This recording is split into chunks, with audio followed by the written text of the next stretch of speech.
Eu tenho muita dificuldade em dissociar o fenómeno da rádio da minha própria vida, não é? Porque, como se diz hoje, por inerência de funções.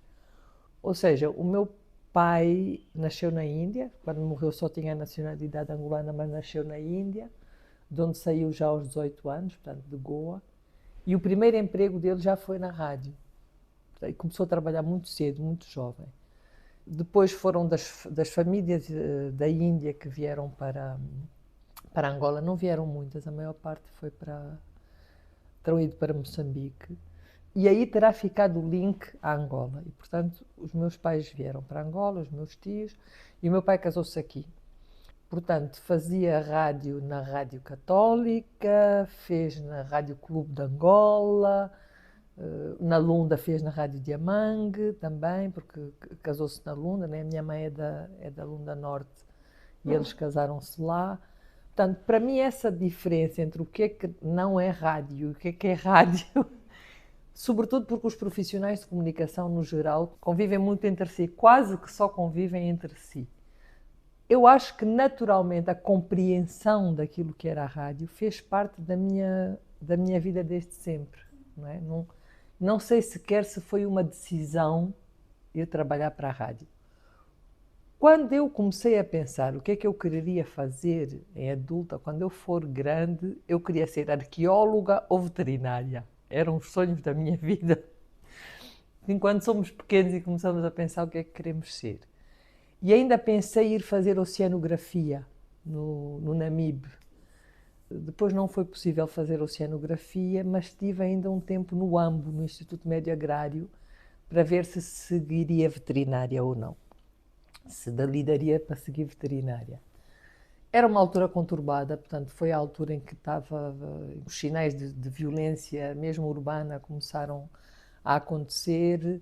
Eu estava internada num lar no AMBO, portanto, começaram as primeiras bombas no mercado e os meus pais não quiseram que eu continuasse lá sozinha.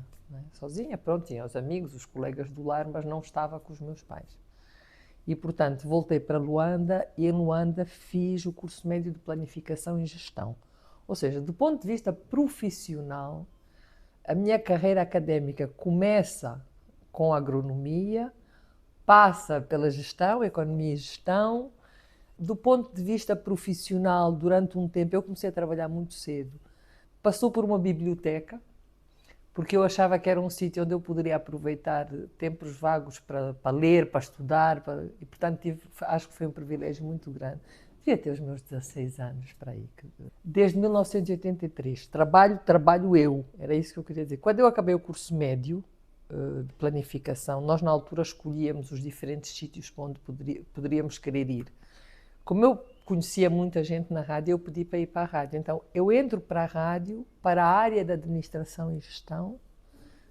Na altura era o diretor Rui Amaro, se não me engano, que era o diretor da área.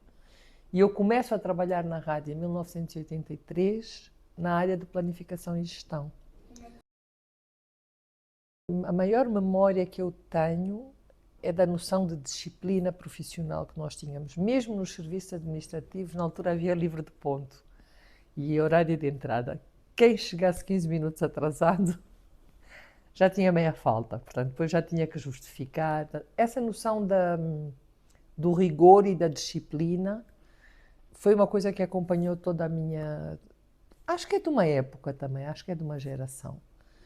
Depois, muito rapidamente, a rádio fez, ainda nesse ano, fez testes de locução. E eu decidi que ia fazer testes de locução. E eu acho que me apaixonei pela profissão, pela comunicação, ali, quando eu experimentei, quando eu vi o que era aquilo que eu via acontecer à minha volta, com os meus pais e com os colegas dos meus pais. E havia uma frase que eu ouvia dizer muito, que era: a rádio foi inventada para conversar. E essa sensação de poder pensar quem era o outro com quem eu estaria a conversar, o que é que eu podia fazer para ajudar o outro com a minha conversa, né? Pode deixar mais bem disposto, pode deixar mais informado, pode deixar com instrumentos para a vida do dia a dia, ter a noção de que podia haver um outro que acordou mal disposto e tinha motivos para isso Eu costumo dizer que a comunicação, no geral, é um sacerdócio, porque é uma coisa que nós fazemos para o outro. Né? Não, não é para nós, é para o outro que nós comunicamos. A rádio tem esse lado mágico do outro não nos ver. E, portanto, nós temos que nos inventar para podermos saber que estamos a falar com muitos outros. Não é? Ou seja, o conceito o ouvinte não existe. O que existe são pessoas com quem nós vamos convivendo ao longo do dia. Não é? A senhora que encontramos à porta de casa, os miúdos que lavam o carro, a senhora a quem compramos o abacate, a senhora do supermercado, o senhor que está irritado que estava na bomba de gasolina. Portanto, quem tem que comunicar, quem tem que conversar com os outros, no fundo tem que estar sempre muito atento a todos esses outros que fazem parte da nossa vida. Porque depois, quando entramos para o estúdio, ou em televisão, será nos ecrãs, ou quando escrevemos, nós temos que pensar que estamos a direcionar-nos para muitos públicos. Ou, hoje em dia, há mais rádios, no tempo em que eu comecei havia só uma, é pensarmos qual é o público-alvo do órgão para o qual nós trabalhamos e para quem é que nos dirigimos.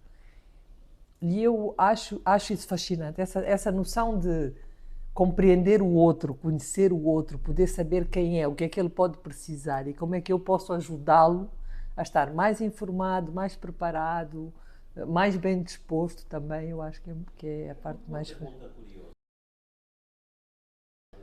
Essa coisa dos filhos é muito penalizadora, na minha opinião e pelo menos na minha vida, né? Ser filho de, nora de, mulher de... porque nós temos que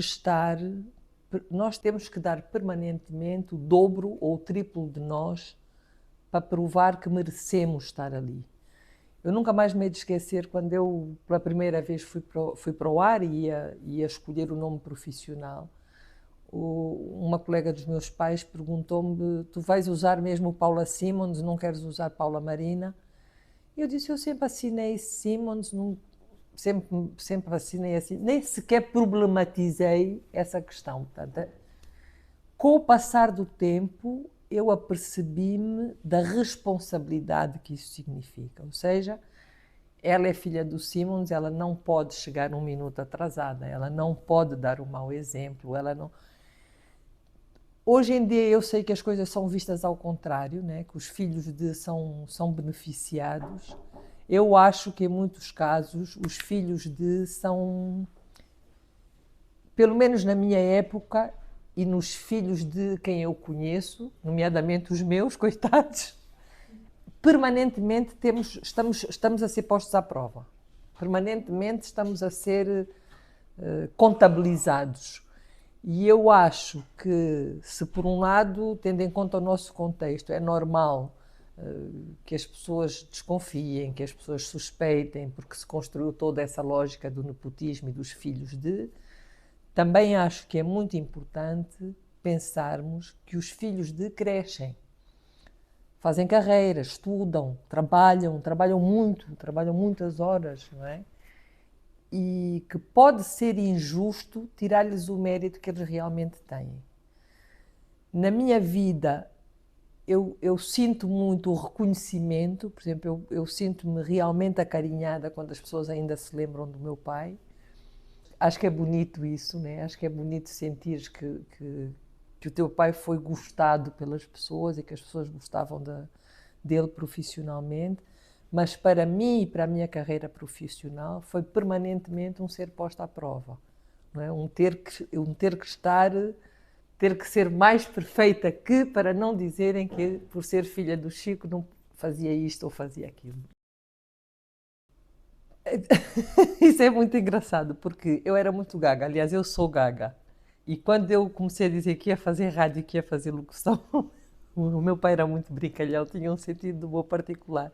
E ele dizia: e tu vais ler noticiários ou vais fazer relatos? E aquilo era assim um gozo lá em casa. Mas não tive eu tive muito diretamente, era uma geração, não era castigadora, muito pedagógica, só de os ver no corredor, né? Cláudio Rui Carvalho, Chico Simões, Manuel Brangueles, uma pessoa quase que passava em sentido, meu Deus, o que é que me vão investigar hoje? O que é que eu fiz errado hoje para me caírem em cima? Lembro-me uma vez do diretor Rui Carvalho ter dito, com que então a menina não sabe o que é o linkage? Foi para o microfone dizer linkage e nós ficávamos o dia inteiro envergonhados, ou quando estávamos na cabine e diziam, o Mesquita Lemos está ao telefone, está a ligar ali na regência, mas nós já íamos, meu Deus, o que é que eu fiz desta vez? Então, eu tive essa vivência, o meu pai tinha realmente a paixão da rádio, eu acabei depois por fazer um percurso que me abriu mais para os processos de comunicação no geral. O meu pai tinha essa relação com a rádio especificamente, mas eu acho que mais do que dicas diretas do meu pai, eu tinha a vivência e eu tinha esse sentimento de que tínhamos que estar sempre à altura do nível de exigência que punham em cima de nós. E eram exigentes. Luísa Fansoni era extremamente exigente. O Chico era extremamente exigente. O diretor Rui Carvalho era extremamente exigente. O Mesquita Lemos, só de ouvir o nome dele, nós já íamos em sentido atender. Portanto, não eram tanto dicas diretas. Do meu pai não seriam tanto dicas diretas, era a vivência. Mas daquela geração foram muitas dicas diretas, dadas a toda hora, ralhetes mesmo, bafos quando houve uma vez que eu disse desconseguir ao microfone. Naquele tempo dizer desconseguir ao microfone era assim, desconseguir, menina Paula. E pá, eu senti, é que nem me dei conta, ou dizer maca, hoje já se usa, né? Já é um neologismo, mas naquele tempo ainda era. Então acho que eu tive o privilégio de conviver e de aprender com uma geração muito exigente e que era implacável, não no sentido castigador, mas no sentido da chamada de atenção. E quando nos chamavam a atenção, nós baixávamos a cabecinha envergonhados e íamos investigar tudo o que era possível em relação ao erro que tínhamos cometido. Eu ainda hoje ligo muitas vezes para a diretora Luísa Fansoni quando tenho dúvidas sobre como é que se diz uma palavra. Portanto, ainda hoje nós tínhamos uma escola de rádio em que os nomes se deviam dizer na versão original, não se aportuguesavam os nomes estrangeiros, e nós chegávamos a ligar para as embaixadas para saber como é que se diziam bem os nomes. Então, perguntou-me sobretudo em relação ao Chico, ao meu pai. Eu acho que não terá, do meu pai e de casa, porque a minha mãe depois também fez rádio, foi professora primária e depois também fez rádio, eu tive a vivência, os amigos, o privilégio da convivência com uma determinada geração. Das dicas diretas, do ensinamento direto, o rigor que essa geração punha no nosso acompanhamento. Eu fui para o microfone, mas 3 meses antes eu estive a fazer gravações em estúdio, que eram ouvidas, que depois eu era corrigida. Então acho que não se foram tão diretas pai e filha, foram o privilégio de uma geração que me passou muitos instrumentos e muitas ferramentas para o caminho que eu depois fui fazendo. Eu acho que hoje é tudo tão diferente, Hoje as coisas são todas muito diferentes. Acho que hoje vamos para o microfone cedo demais, que não aceitamos tão bem as chamadas de atenção que nos fazem, que interpretamos mal, que temos até um certo desdém pelo conhecimento, quer dizer, não é só o interpretarmos mal, ficamos mesmo zangados, rejeitamos. O que eu acho, sobretudo, é que quem tem como profissão servir o outro tem que ter uma humildade muito grande, tem que ter aquela famosa frase, nunca sabemos tudo, estamos sempre a aprender. Agora então que temos inteligência artificial, eu por tudo e por nada vou perguntar. Perguntar, não ter vergonha de perguntar, não ter medo de perguntar. Aprender muito, nós só podemos passar para os outros se tivermos a certeza que sabemos. Senão, um erro que cometemos em casa só para nós é só para nós, um erro que cometemos ao microfone ou no jornal ou na televisão ou agora nos novos mídia, é um erro que engana muita gente, milhões de pessoas. Então o conselho seria sobretudo esse: aprender, aprender, aprender, aprender. Essa é uma coisa que eu tentei fazer e que ainda hoje acho que fiquei viciada em querer saber coisas. Passo a vida a pesquisar. Eu acho que uma coisa que nós temos que ter, comunicadores no geral, é a noção do país onde estamos, da nossa realidade, termos os pés bem assentos no chão. Quando nós dizemos com esta tecnologia toda, e é verdade que os índices de penetração são imensos, mas temos que nos perguntar quem é que tem acesso? Quem é que realmente tem acesso à nova tecnologia? Quem é que, tendo a nova tecnologia, usa a rádio, ouve a rádio tradicional na nova tecnologia? Ou seja, há pessoas, o último estudo que eu vi foi já de 2023, 2024, 49% dos luandenses ouviam rádio no telemóvel. Eu pensei que fosse online.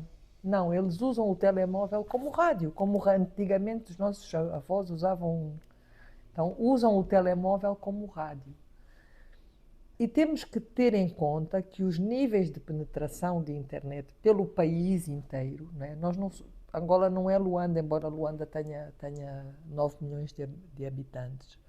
E a iliteracia digital ainda é muito grande. E consumir dados é mais caro do que ouvir rádio, do que ter um rádio. Nós temos é que ter a consciência de que há múltiplos públicos. A rádio continuará a ter sempre o seu público-alvo, mesmo que seja através dos computadores. Por exemplo, mesmo uma pessoa que tenha acesso à informação via internet, eu hoje posso ouvir as rádios de todo o mundo e ter uma informação muito mais plural no sentido da diversidade. No que diz respeito ao nosso país especificamente, tem a ver com as mensagens que têm que chegar a pessoas que não têm mais nenhum canal. E que eu tenho que perceber que se calhar não têm nem os mesmos interesses, nem as mesmas necessidades que eu. E, portanto, é preciso pensar muito bem em que rádio estou a falar, qual é o público daquela rádio e que mensagens é que são fundamentais, lá está, para aquele outro que me estará a ouvir. A rádio continua a ter esse nível de penetração. Na América do Sul muito, em África ainda muito, justamente porque nós temos processos de infoexclusão ainda grandes, não é? Estamos nos países periféricos e nos países periféricos as grandes cidades têm mais acesso, a tendência de crescimento é muito grande, mas ainda há muita gente que não tem e, portanto, a rádio continua a ser o que chega a o que deve chegar a essas pessoas. Outra coisa importante que eu acho em qualquer órgão de comunicação, mas no que diz respeito à rádio, é uma questão de soberania. Ou seja, na fronteira do Cunene ou na fronteira do Mochico, se não chegar nada, se não chegar internet, se não chegar televisão, se não chegar rádio, se não chegar nenhum jornal nosso, que ligação é que a população daquela fronteira tem àquilo que é o seu país? Portanto, os meios de comunicação social, no geral, são um instrumento de soberania. E normalmente, pelo menos no meu tempo, ligava-se muito isso à rádio, porque a rádio era quem chegava mais longe. Portanto, havendo sinal, a rádio era a que chegava mais longe e a um maior número de população. Os esforços são muito grandes, do ponto de vista de infraestruturas, são mesmo os Estados que normalmente investem nessas infraestruturas para fazer chegar a rádio, o sinal digital. Mas a rádio, em países como o nosso, alguns países da América do Sul, a Ásia eu conheço menos, mas também tem índices de pobreza e provavelmente índices de desigualdade de acesso muito grande. A rádio ainda é dos meios mais baratos de fazer chegar informação à população toda. E, além do Mesquita Lemos, pioneiros da rádio, Álvaro da Fonseca, Fernando Alves, David Borges, Leston Bandeira, Horácio Reis, que está no Lubango, Nuno Fernandes, que entretanto depois fez um percurso pela comunicação institucional, Aldemir da Conceição, do tempo da minha mãe ainda, João Miranda, José Patrício, íamos muito longe.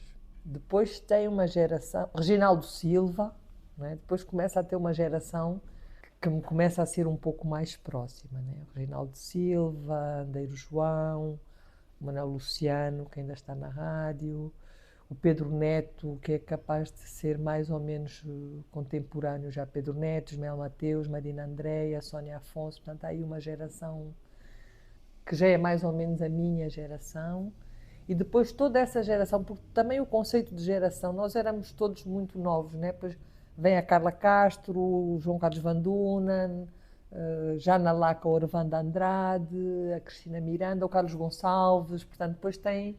É sempre difícil quando temos que recordar nomes, porque dá a impressão que o tempo passou tão rápido, não é? Que as coisas foram tão rápidas, mas realmente assim, das primeiras memórias, não é? Luísa Fansoni, Conchinha de Mascarenhas, eu ainda me lembro da Conchinha de Mascarenhas na rádio. Portanto, são 50 anos de uma rádio que se construiu, angolana, depois da independência, mas que já havia, não é? Há uma senhora até que cantava, eu não me lembro agora do nome dela, e é uma grande injustiça. São mesmo pessoas que já não... O Rodrigues Vaz, que eu sei que está em Portugal. O Carlos Pereira, o meu pai dizia sempre que aprendeu a relatar com o Carlos Pereira, que era do AMBO. Há quem diga que foi ele que criou o AMBO Cidade de Vida, a famosa frase, o AMBO Cidade de Vida. E o Carlos Pereira era impressionante, porque ele era uma pessoa pequenininha, magrinha, que tinha um vozeirão de todo tamanho. Então eu tenho memórias, talvez justamente por isso, por ter nascido um pouco nesse meio, tenho memórias muito antigas. E tenho memórias também de todos aqueles que eu acho que acabam por ser um pouco injustiçados, que é que nós chamamos os técnicos, que hoje em dia há cada vez mais. A mestria de ver um Zé Gabriel a trabalhar, não é? A juntar os sons, a escolher os efeitos sonoros, portanto, há também todo esse outro lado da rádio, que é o som, que é a magia do som, porque na rádio nós só temos o som, que influenciaram muito a minha vida. O jornalismo radiofónico era muito mais formal, não é? Era muito mais, eu acho que distanciado. Essa mudança eu ainda apanhei. Até por força de questões técnicas, a locução era uma locução mais pausada, para termos a certeza que o som chegava com qualidade aos ouvintes. Se repararmos em locutores mais antigos, olha, a Luísa Fansoni está aí, é um excelente exemplo, repararão que a locução da diretora Luísa é uma locução bem pausada, que vem de uma determinada escola. Nós pudemos apanhar, eu acho que felizmente, uma locução mais conversada e até mais informal, não é? Menos...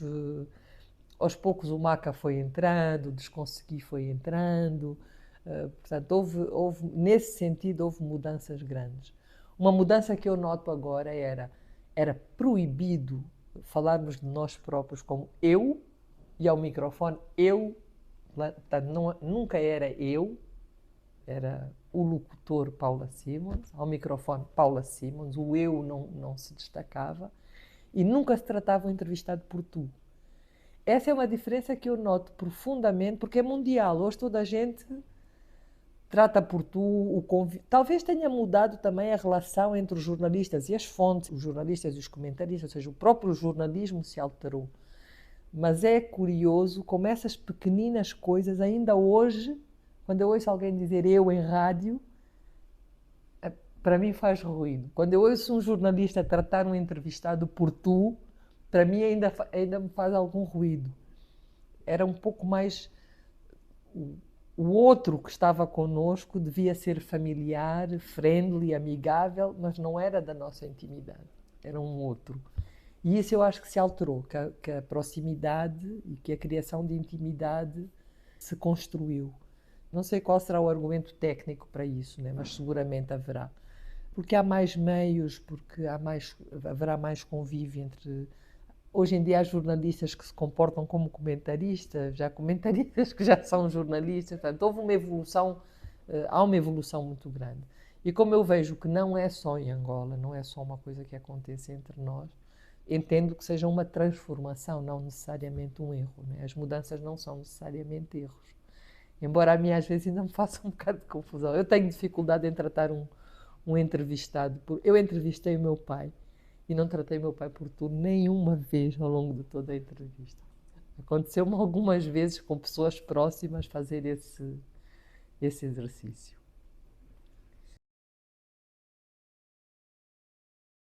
Eu acho que é fundamental. Eu há pouco disse que rádio é soberania, quer dizer, rádio, comunicação é soberania, portanto é importante chegar às pessoas e chegar com uma língua, e é importante chegar e consolidar uma identidade dentro da diversidade que nós somos.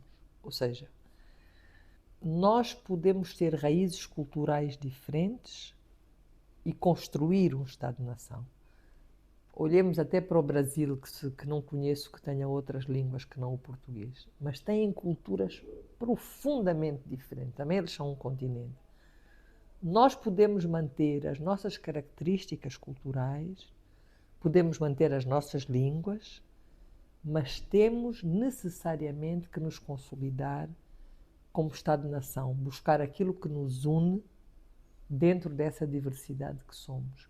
E isso é fundamental para aquele sentimento que faz de nós angolanos, que não nos deixa dúvida nenhuma em relação ao que é que nós somos. Eu acho que nas novas gerações urbanas essa dúvida já não existe. O reconhecimento da bandeira, o hino, acho que agora uns já não sabem cantar.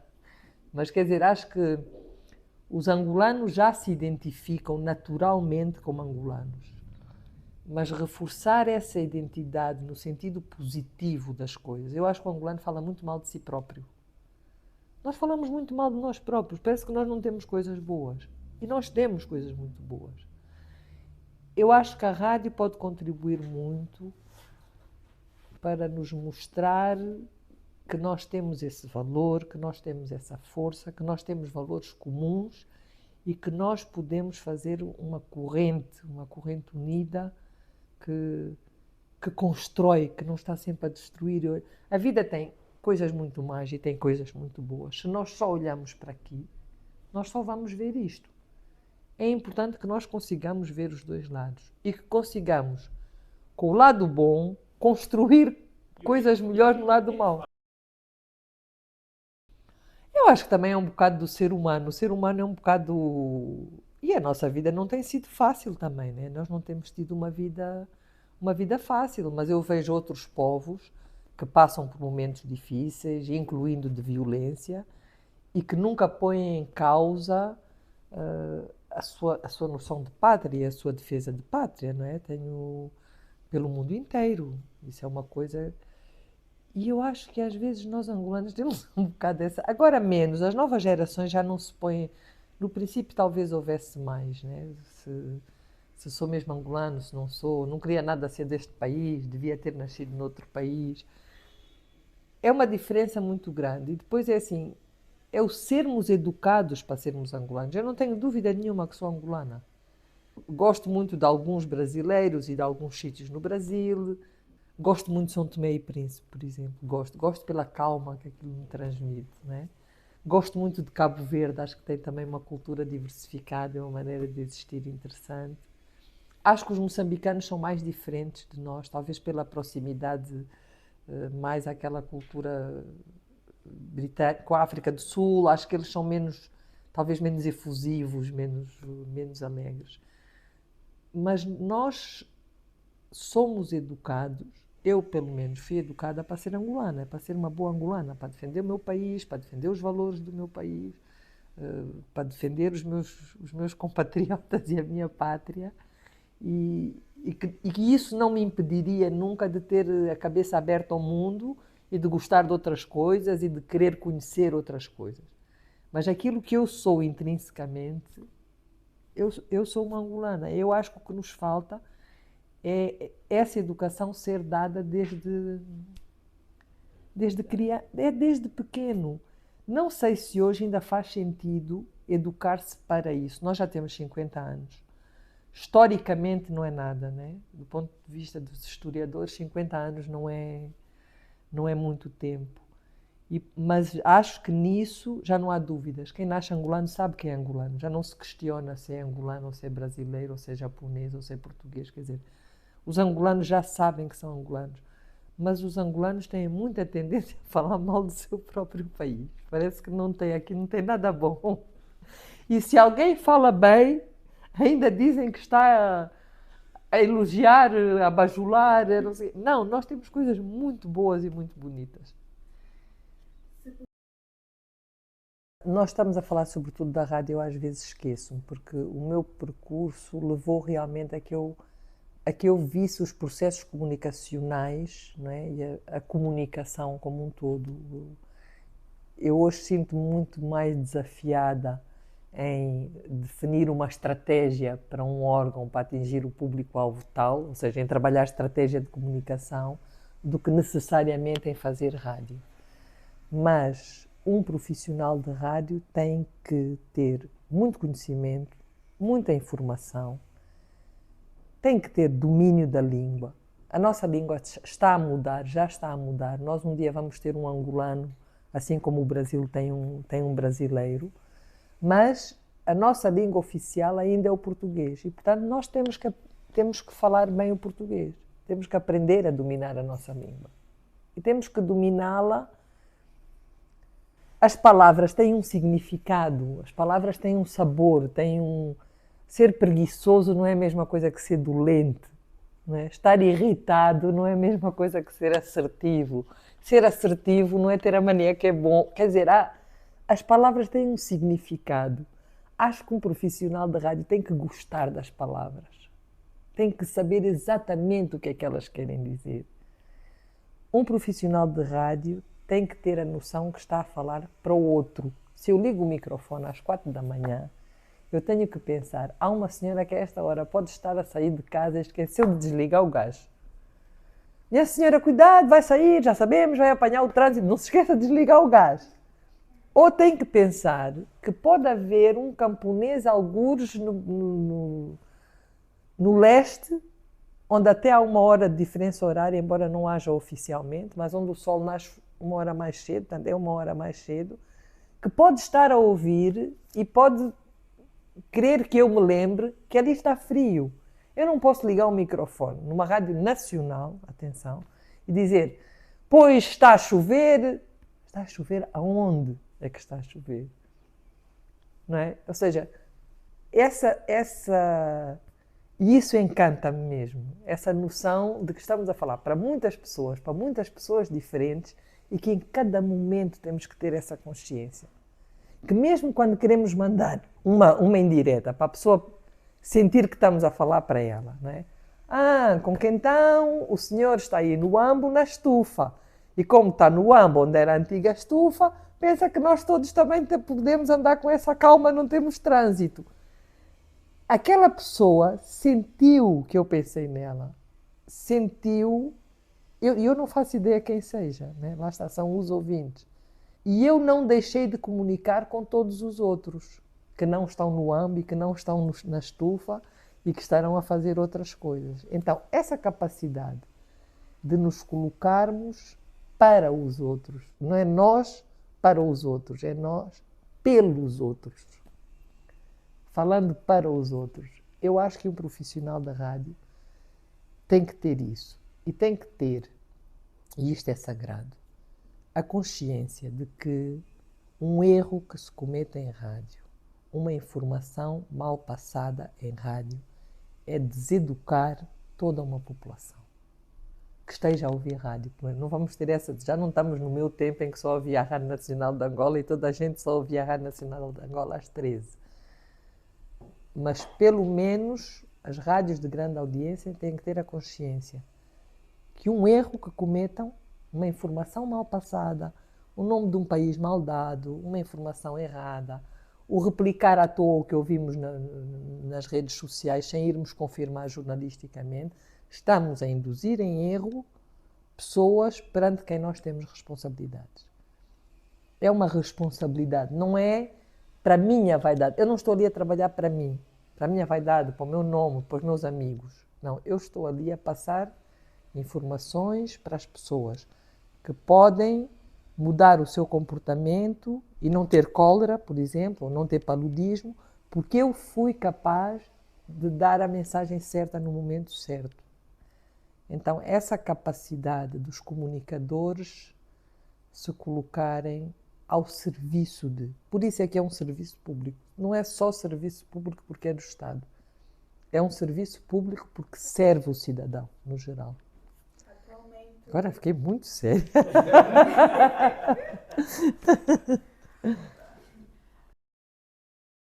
Eu acho que nós não podemos negar os tempos. Eu não sou nada... Os dinossauros é que eram bons e vamos ser como os dinossauros. Os influencers existem. E as pessoas gostam dos influencers. Agora, por que se chama média? Por que nos chamam a nós os média? Porque nós temos que fazer a mediação entre aquilo que acontece e um público mais alargado. Ora, eu posso ter um influencer muito bom, não é? E que me passe mensagens muito úteis, como posso ter um idiota como influencer.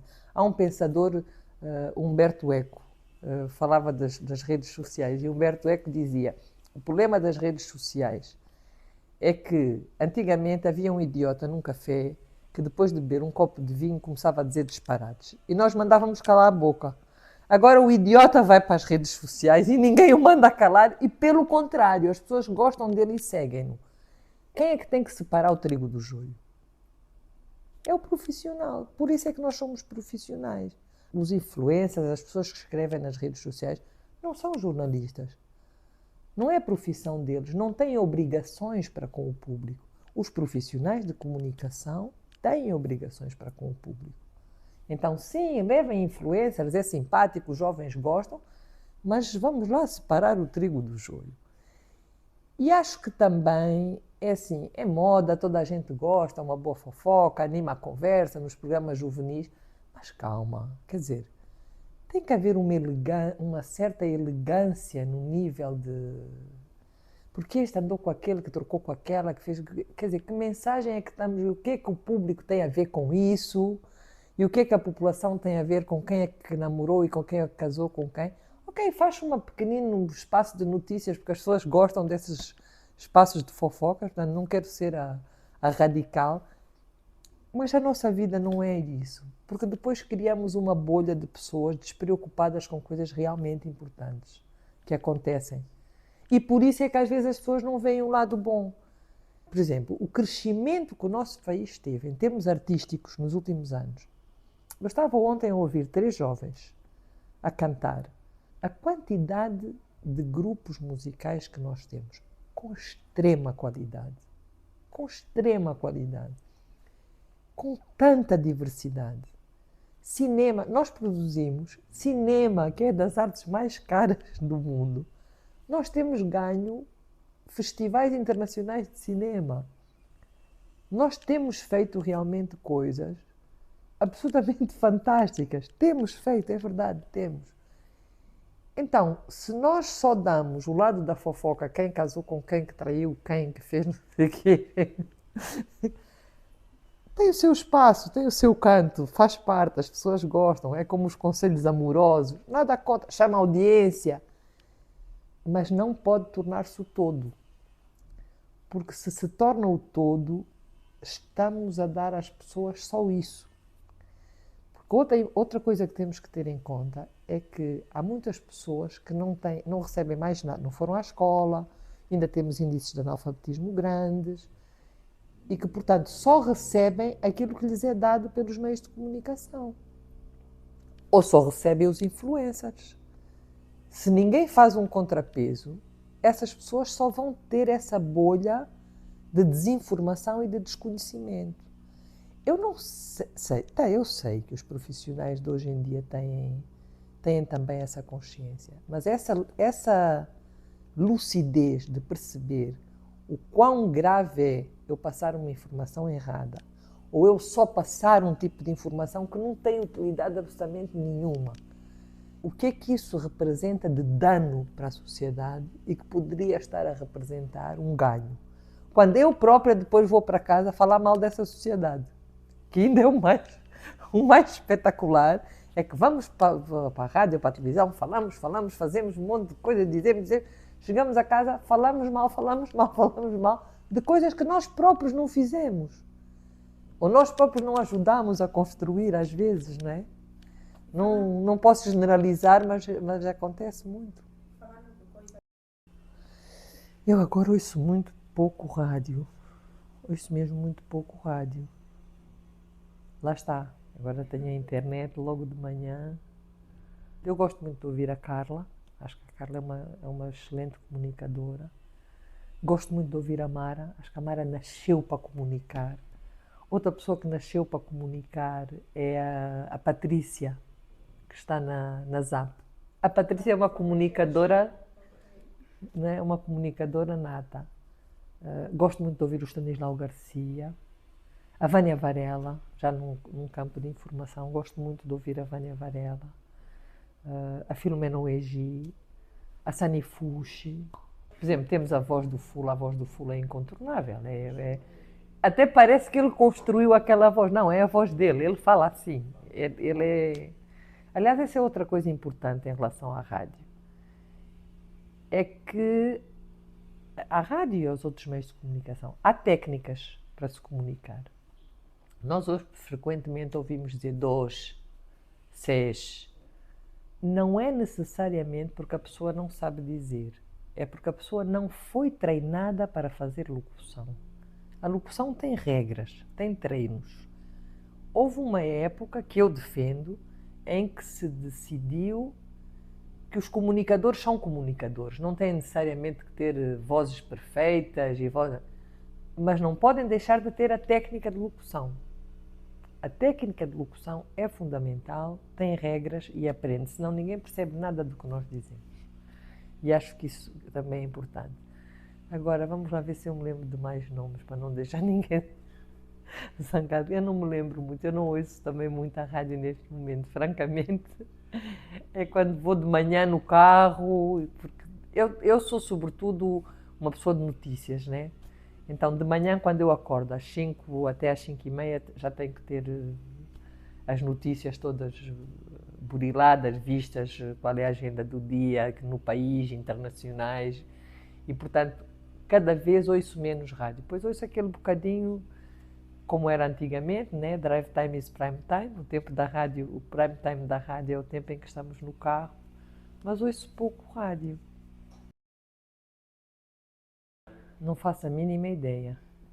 Nós estamos sentados numa revolução tecnológica, não é? Por exemplo, o mundo nunca mais foi o mesmo depois de se inventar a lâmpada, ou depois de se inventar o telégrafo, depois de se inventar o carro, depois da revolução industrial, depois de se inventar o telefone, depois de se inventar a rádio, depois de se inventar a televisão e agora depois do digital. Portanto, o mundo... Só que no digital nós estamos em cima do assunto. As coisas estão a acontecer todos os dias, em todos os momentos e a todas as horas. É difícil fazer uma previsão a 10 anos. Eu acho que uma das coisas que mais se altera na revolução digital é a noção de tempo. Nós queremos tudo mais rápido, mais urgente, pelo menos nós que temos acesso. Agora, olhando para o nosso contexto específico, não é? Para o contexto africano, para o contexto angolano, para o nível de investimento que é necessário para conseguir massificar, que é uma expressão que nós usamos muito, o acesso ao digital, é importante que esse esforço seja feito, mas é importante que não nos esqueçamos nunca que pode haver quem ainda não tenha esse acesso. E quem ainda não tem esse acesso tem que continuar a ter alguma coisa, porque senão não tem a língua perto, não tem a tal identidade perto, não tem nada, não está a ouvir nada. E eu acho que em países como o nosso, assim como na América do Sul, a rádio ainda tem pelo menos 10 anos de existência. Pode ser que mais pulverizada. O que é que eu quero dizer com pulverizada? nós tínhamos a Rádio Nacional de Angola e as rádios provinciais, não é? Com um sinal que chegava a todos os cidadãos. Talvez possa haver as rádios comunitárias, ou seja, talvez a rádio possa ir ganhando outros públicos mais pequenos, mas acho que em contextos como o nosso, a rádio ainda tem mais 10 anos de existência seguramente e de importância, e cada vez mais importância se houver essa pulverização. Porque essa pulverização também não pode significar criar microsistemas. Ou seja, que haja uma população que está a ouvir coisas que não têm nada a ver com o todo. Tem que haver o particular, sim, mas tem que haver também noção de que fazem parte de um todo. Portanto, daqui a 10 anos, eu acho que nós ainda vamos ter rádio. Em Angola seria importante que tivéssemos. O que talvez aconteça é que ela seja mais direcionada para públicos-alvo específicos, né? Como hoje, aliás, também já vamos tendo. Em Luanda, a Rádio Kazenga, a Rádio Viana. Portanto, o que pode acontecer é que esses nichos de mercado, como se chamam, aconteçam mais. Mas que não nos devemos focar, nós como vivemos num mundo mais urbano, com acesso ao digital, é uma responsabilidade do Estado fazer chegar as novas tecnologias e dar acesso às novas tecnologias, mas é uma responsabilidade também fazer com que, enquanto não chegam, não deixem de ter alguma coisa que lhes leve a mensagem daquilo que somos enquanto país. As boas notícias e as más notícias. Eu vou dizer uma coisa que vos vai chocar um bocado. Eu não me sinto necessariamente uma radialista. Ou seja, eu gosto muito da rádio. Eu acho que a rádio é dos mais bonitos desafios para um profissional, justamente por isso, né? Só temos a voz, a mensagem, o outro tem que nos... Acho que é o mais belo dos desafios comunicacionais é a rádio. Para mim continua a ser a rádio, porque tem esse fascínio de não ver o outro e ter que o compreender. Mas eu sinto-me uma pessoa da comunicação no geral, né? De pensar a comunicação como estratégia geral. O primeiro dia de rádio em Angola, eu acho que ainda conheci pessoas, o Álvaro da Fonseca talvez, eu acho que ainda conheci pessoas que estiveram naquele primeiro dia de emissão de rádio em Angola. O Dia Mundial da Rádio, só o facto de ainda o assinalarmos, eu acho que é muito importante. Há bocadinho perguntou-me como é que eu via a rádio daqui a 10 anos. Ora, há uma coisa que eu costumo dizer sempre. Apareceu a televisão e a televisão não acabou com a rádio. Nem acabou com os cinemas. Não é? As disquetes já acabaram, depois veio o CD e disseram o vinil vai acabar. E neste momento nós temos grupos de jovens que são, nós chamamos a tribo dos vinis, que fazem questão de ouvir o vinil. E, portanto, a rádio também não vai acabar. A rádio não vai acabar. Pode ficar para nichos de mercado, mas a rádio não vai acabar. E se do ponto de vista histórico interessar, pode até ser muito curioso mostrar às pessoas, ensinar às pessoas como é que se fazia rádio no início dos tempos. Como é que se fazia a rádio? Quando não havia coisas para gravar, como é que se fazia? Como é que se fazia a rádio? Portanto, só o facto de ainda se comemorar o Dia Internacional da Rádio, de nós assinalarmos o primeiro dia de emissão de rádio, é um bom sinal para aquilo que a rádio ainda representa. A importância, nós referimos tantas vezes a Portugal como exemplo, nunca nos lembramos que a Escola de Rádio em Portugal pode ter tido a força que teve pelos profissionais que foram daqui. Grande parte da força que a rádio em Portugal teve tem a ver com a qualidade dos profissionais que foram de Angola. Nós temos uma geração que já não se lembra o que era não ser independente. E talvez por isso nem sequer valorizem tanto isso. O 5 de outubro vai ser sempre, para mim, o dia em que a rádio também ficou de vez nossa. É uma maneira poética de dizer. Mas, por exemplo, eu quando me falam do dia da rádio, para mim é o 5 de outubro. Não me esqueço que houve um primeiro dia de emissão, mas sei, o dia da rádio para mim é o 5 de outubro. Portanto, eu tinha 10 anos quando foi a independência. Para mim, rádio já é uma rádio pós-independência. Ah, era emissora oficial, sim, e temos ainda pessoas que trabalharam na emissora oficial. Mas essa é a nossa primeira rádio. E o meu dia da rádio é sempre o 5 de outubro.